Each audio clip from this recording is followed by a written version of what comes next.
آخر أيام الصيفية والصبي شوي شوي وصلت عساحة ميسرية وانقطعت فيها العربية. آخر أيام المشاوير في غيمة زرقا وبرد كتير. آخر أيام المشاوير في غيمة زرقا وبرد كتير وحدي منسية.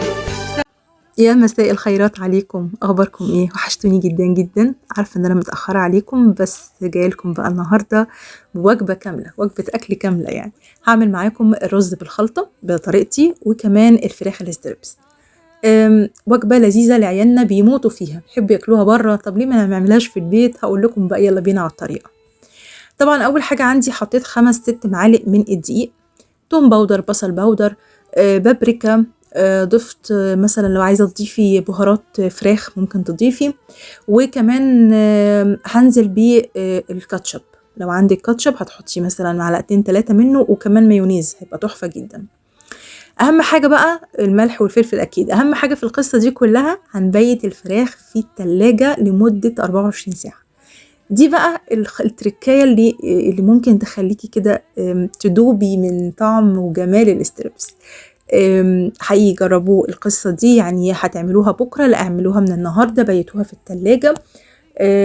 هتقلوها بقى تاني يوم، هتلاقوا الدنيا ريحة فظيعة في البيت. تمام. انا بقى جبت بقى الفراخ، طبعا عملت كل ده بالمية، يعني عملتها خليط كده، يعني مش قوي، مش قاسي قوي، لا وسط. وحطيت في الفراخ، وزي ما قلت لكم بقى جينا بقى في اليوم التاني دلوقتي هعمل ايه بقى على الناشف كده. الدقيق النشا، دقيق ونشا. طبعا غير كده ممكن تضيفي اي حاجه، بس اساسي جدا النشا في التغليفه بتاعه الستريبس. بصي بقى يا ستي، زيت على النار عادي خالص، هتعفري الفراخ، وهتلاقيها كرمشت كده معاكي طبعا، لانها شربت من التتبيله حلوه قوي يوم كامل، فطبعا هتطلع تحفه. هنخلص بقى قصة الستريبس دي سهلة قوي، وهدخل بقى على الرز. بقول لك بقى الرز بعمله ازاي وطريقته ازاي، بس حقيقة انتوا وحشتوني قوي. تمام. يلا بينا بقى نشوف هنعمل ايه في الرز. الرز بتاعي اللي بعمله 2 سمنة حلوين بلدي كده جمال، او حتى سمنة عادي مفيش مشكلة. وبعد كده هجيب بصلاية صغيرة خالص، هقطعها قطع متوسطة، وهنزلها في السمنة، وجوز الطيب عليها. بهاراتي بقى ايه الأساسية؟ عندي الكركم، بحب احط قوي 1/4 معلقة من الكركم، بتدي نكهة حلوة ولون كمان حلو قوي، ولون مش صناعي، اكيد هيبقى طبيعي وحلو. بصي يا ستي، بعد كده هنزل بيه شوية توم باودر، بصل باودر، بابريكا، ممكن بهارات، حطيت بهارات فراخ، وممكن لو ما عندكيش هتحطي مكعب فراخ او كده، بيديها برضه نكهة حلوة قوي. كل الكلام ده طبعا بقلبه كويس قوي، بشوح البصلة، مش بدبلها قوي، نوعا ما تكون لسه مقرمشة.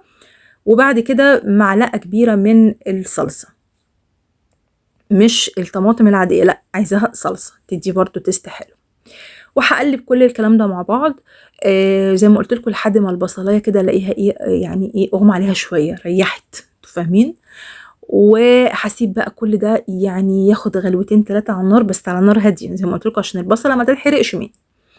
بعد كده بقى مكعبين زبده حلوين، يا ريت بقى بجد، هتديكي تست عالي قوي.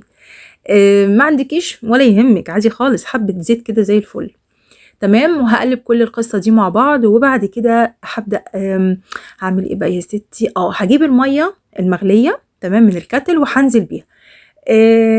بصي انا مش ما بعرفش اعاير حقيقة يعني، او بعاير بس لا، بقيت خلاص يعني، تقولوا بقى البت بقت خبرة وشيف وكده، لا، فبعيني كده بعاير المية. تمام. بس عامة انتوا عارفين عادي، كوبايتين بس، ممكن ازود المية بدل ما كوبايتين مثلا زي كوبايتين الرز، لا كوبايتين وربع، يعني نزود المية سيكة، حاجة بسيطة. نزلت بالمية السخنة اولا، اديتها يعني غلوة، وبعد كده الرز مغسول كويس قوي قوي، وهنزل بيه. ادي كل القصة طبعا، ولا بنوطيه ونسيبه بقى يستوي براحته، لا غبار عليه. وبس يا ستي، وجبتنا تحفة حلوة جدا، بس زي ما قلتلك التركة في الستريبس، بيتي الفراخ في التلاجة. ولو هتعملي برضو نفس القصة لحمة، هتبيتيها في التلاجة، يمكن تبيتيها ليلة ونص كمان. بس وادي أكلتنا النهاردة، واشوفكم على خير المرة الجاية. باي باي.